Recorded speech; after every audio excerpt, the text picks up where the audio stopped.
आज Doubtnut app download करें। Doubtnut पर अपने सभी गणित, रसायन विज्ञान, भौतिक विज्ञान और जीव विज्ञान के डाउट्स का करो सफाया। बस प्रश्न की फोटो खींचो, एक ही प्रश्न को क्रॉप करो और तुरंत वीडियो सोल्यूशन पाओ। अभी डाउनलोड करें। हेलो फ्रेंड्स, हमारा क्वेश्चन है एक आयताकार गुटके का द्रव्यमान हमारा m एवं अनुप्रस्थ काट का हमारा क्षेत्रफल कितना है, कैपिटल A के बराबर है। घनत्व रो के द्रव में तैर रहा है। इसे माध्य से जो है थोड़ा दबाकर छोड़ने पर यह आवर्तकाल t से जो है आवर्ती गति करने लगता है। तब हमें जो है चार ऑप्शन गिवन है। टी अनुक्रमानुपाती 1/ρ, टी अनुक्रमानुपाती 1/√m, टी अनुक्रमानुपाती √ρ, टी अनुक्रमानुपाती 1/√a के बराबर है। तो हमें सेलेक्ट करना है कौन सा संबंध हमारा जो है सही है आवर्तकाल के लिए। तो क्वेश्चन को हम यहाँ पे फिगर ड्रॉ करके देख लेते हैं। सबसे पहले हम एक आयताकार जो है गुटका लेते हैं। ओके, यहाँ पे ये कंसीडर कर लेते हैं, ये हमारा कोई जो है आयताकार, ये हमारा जो है गुटका है।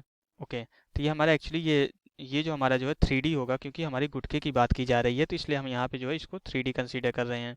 ओके, ये हमारा क्या है, ये हमारा जो है कोई आयताकार गुटका है जो कि यहाँ पे हमारा जो है किसी द्रव में तैर रहा है। ओके, ये हमारा क्या है, ये आयताकार गुटका है और यहाँ पे हमारा जो है ये किसी लिक्विड में जो है इस तरीके से तैर रहा है। ओके, यहाँ पे जो है हमारा कोई द्रव है, इसमें हमारा जो है ये आयताकार गुटका जो है हमारा तैरा। अभी ये अपनी किस में है, माध्य स्थिति में। माध्य स्थिति में होने का ये मतलब है कि हमें ये पता है आर्किमिडीज सिद्धांत से कोई भी वस्तु हमारी तैरती क्यों है, कि जब हमारा वस्तु के द्वारा जो हटाया गया जो है द्रव होता है, उसका जो भार होता है, ये क्या करता है, वस्तु के भार को बैलेंस करता है। तो यहाँ पे जो द्रव का घनत्व है कितना क्वेश्चन में गिवन है, रो के बराबर गिवन है, और इसका द्रव्यमान हमारा m है। इसके अनुप्रस्थ काट का क्षेत्रफल हमारा जो गुटके का a है, और इसका आवर्तकाल t है। t आवर्तकाल कब आ रहा है, तो ये सरल आवर्त गति कब करता है, जब हम इसको दबाते हैं, जब हम इसकी माध्य स्थिति हो गई। तो अभी माध्य स्थिति की कंडीशन में मान लेते हैं हमारा ये कितना डूबा हुआ है अंदर, ये मान लेते हैं इस गुटके का जो भाग हमारा जो है द्रव के अंदर डूबा हुआ है हमारा L के बराबर डूबा हुआ है।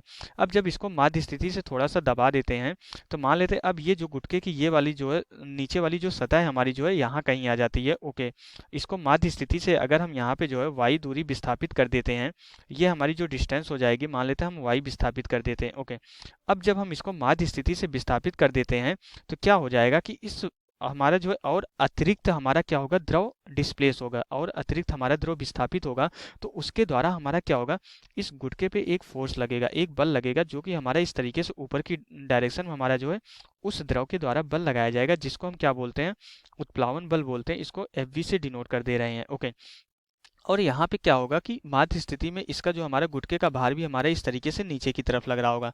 तो अब हमारा एक परिणामी बल आ जाएगा जो कि ऊपर की तरफ हमने विस्थापित किस डायरेक्शन में किया, हमने इस गुटके को जो है नीचे की तरफ विस्थापित किया। जो हमारा यहाँ पे जो है विस्थापन की सदिश होगी, डायरेक्शन होगी नीचे की तरफ, इस तरीके से होगी। वाई दूरी हमने इस गुटके को नीचे की तरफ विस्थापित किया। तो यहाँ पे जो है द्रव के द्वारा जो अतिरिक्त द्रव हटेगा, उसके द्वारा हमारा क्या लगाया जा रहा है, एक हमारा उत्प्लावन बल लगाया जा रहा है। तो इस उत्प्लावन बल की वजह से हमारा ऊपर की डायरेक्शन में एक परिणामी बल आ जाएगा, क्योंकि हमने क्या किया है, हमने अब माध्य स्थिति से विस्थापित कर दिया। तो FB की जो वैल्यू होगी इसके बाहर mg से ज़्यादा हो जाएगी। तो परिणामी बल हमारा यहाँ पे जो है एक परिणामी बल काम करेगा, जो कि हमारा यहाँ पे ऊपर की डायरेक्शन में आ जाएगा। परिणामी बल हमारा किस डायरेक्शन में आएगा, ऊपर की डायरेक्शन में आएगा। इस परिणामी बल की वजह से इसको जो है यहाँ पे क्या होता है, प्रत्यानयन बल मिलता है, और उसी की वजह से ये सरल आवर्त गति करता है। तो ये परिणामी बल हमारा विस्थापन के अपोजिट डायरेक्शन में है, तो हम माइनस साइन लेंगे। तो यहाँ से हमारा क्या हो जाएगा, जो परिणामी बल, अगर हमें आवर्तकाल चेक करना है तो आवर्तकाल का व्यंजक ही हम कैलकुलेट कर रहे हैं, तो इसके लिए हमें क्या करना पड़ता है, परिणामी बल लेना पड़ता है। वहां से हम जो है त्वरण कैलकुलेट करते हैं, और सरल आवर्त गति का हमारा जो है त्वरण का मानक समीकरण हमें पता होता है। तो हम अभी इसी स्टेप में आगे बढ़ते हैं। तो यहाँ से हमारा परिणामी बल कितना हो जाएगा, एफ नेट इक्वल टू हमारा कितना हो जाएगा, ये माइनस लेंगे हम यहाँ से, FV माइनस हमारा जो है mg के बराबर हो जाएगा। ओके, तो अब यहाँ पे हमारा क्या हो जाएगा, अब हमें जो है उत्प्लावन बल कैलकुलेट करना है। तो यहाँ से हमारा क्या हो जाएगा, एफ नेट इक्वल टू कितना कैलकुलेट होने लगेगा, माइनस जो उत्प्लावन बल होता है, जो भी द्रव हटाया जाता है उसका जो भार होता है वही हमारा उत्प्लावन बल होता है।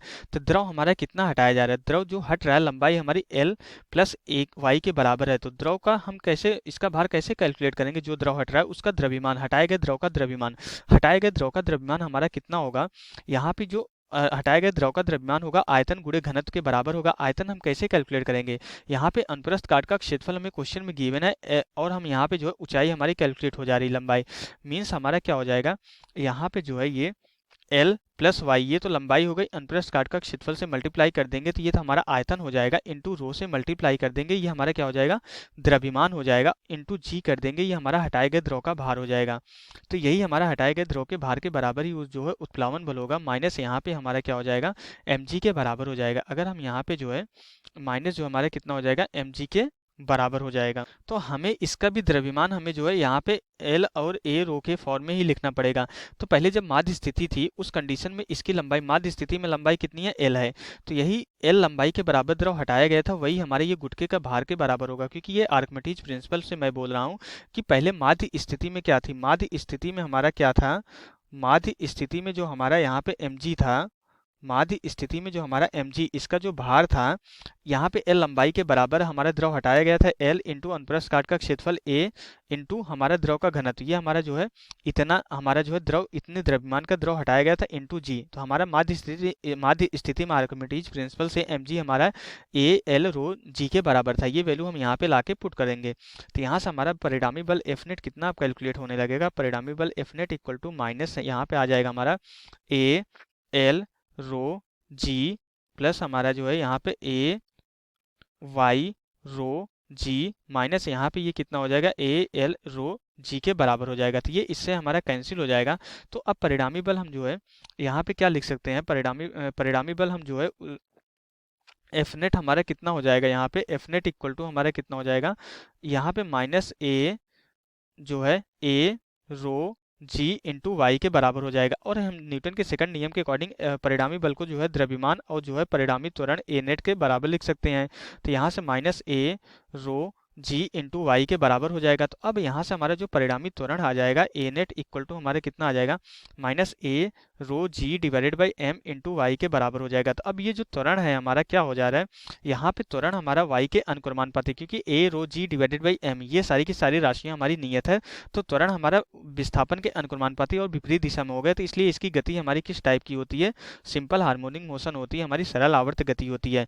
अगर हम सरल आवर्त गति के जो है त्वरण के मानक समीकरण से तुलना करें तो ए हमारा क्या होता है, minus omega square into Y के बराबर होता है। तो ओमेगा स्क्वायर हमारे यहाँ पे कितना आ जाएगा, यहाँ से ओमेगा स्क्वायर हमारा कितना कैलकुलेट हो जाता है, ओमेगा स्क्वायर की जो वैल्यू यहाँ पे कैलकुलेट हो जाती है कितनी आ जाती है, ओमेगा स्क्वायर इक्वल टू हमारा कितना आ जाता है, ए rho G divided by M के बराबर हो जाता है। और ओमेगा हमें पता है, यहाँ से ओमेगा हम कैलकुलेट कर लेंगे तो वर्गमूल लेके दोनों तरफ, तो ये कितना आ जाएगा, under root A rho G divided by M के बराबर आ जाएगा। और ओमेगा हमें पता है ये कितना होता है हमारा 2 पाई डिवाइडेड बाई कैपिटल टी, ये हमारा आवर्तकाल होता है, ओमेगा हमारी कोणीय आवृत्ति होती है। तो यहाँ पे under root A rho G divided by M के बराबर होता है। तो यहाँ से जो टी की वैल्यू हमारी कैलकुलेट आवर्तकाल कितना आ जाता है, यहाँ पे 2 पाई अंडर रूट हमारा कितना आ जाता है, M divided by A rho जी के बराबर आ जाता है। तो ये हमारा आवर्तकाल का व्यंजक कैलकुलेट होके आ गया। अब हम यहाँ पे देख सकते हैं कि हमारा आवर्तकाल किन किन राशियों पे और किस तरीके से निर्भर करता है। तो यहाँ पे आवर्तकाल टी हमारा जो द्रव्यमान के जो है वर्गमूल के अनुक्रमानुपाती होता है, और हमारा आवर्तकाल टी जो है हमारा जो है घनत्व के, द्रव के घनत्व के वर्गमूल के व्युत्क्रमानुपाती होता है।